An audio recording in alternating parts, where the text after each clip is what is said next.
Grinter, and I'm the founder and director of the Marathon Wild Bird Center.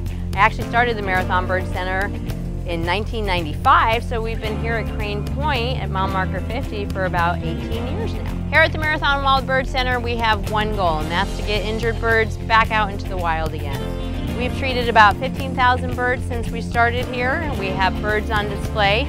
Some of them are permanent and will never go back to the wild again, and we mix in a few releasables in with our pelicans and cormorants. So when you come to Crane Point Hammock, you get to go through the Wild Bird Center and see everything from raptors to seabirds to songbirds.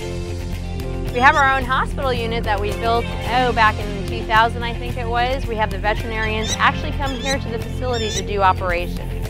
They've pin broken wings, they sometimes have to amputate a wing, or they might just have to debride a wound and repair it. There's actually 4 wild bird centers in the Keys, and Marathon is centrally located. We get a lot of raptors every year as they cross over on their flight south, and in the wintertime we get a bunch of pelicans who come down here for the warm weather just like the tourists do. You gotta remember, the pelican doesn't know anything about rods, reels, fishing line, or monofilament.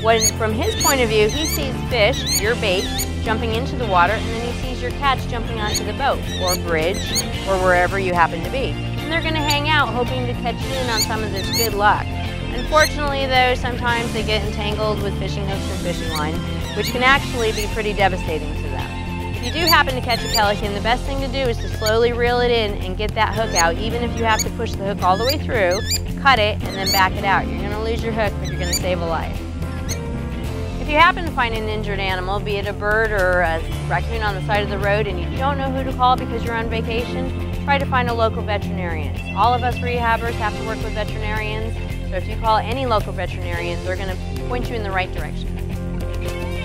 If you're heading out onto the water, one thing to remember, birds are not necessarily going to get out of your way. You might think you're in a speedboat and you can go a little bit faster, but you got to remember, in their world, you give each other some space. So if you're heading in one direction and there's a bird coming, slow down, let them pass, and then continue on. Crane Point is a great 64-acre piece of property. Like I said, I've been here for 18 years. There's miles of nature trails. It's quiet, the birds are here flitting around, and the best part of it is with your paid admission in the morning, you can come back throughout the day as many times as you want. If you're here, you go for a nice early morning walk, decide to go back to the hotel for lunch, and then come back to Crane Point for an afternoon stroll. We're here for you.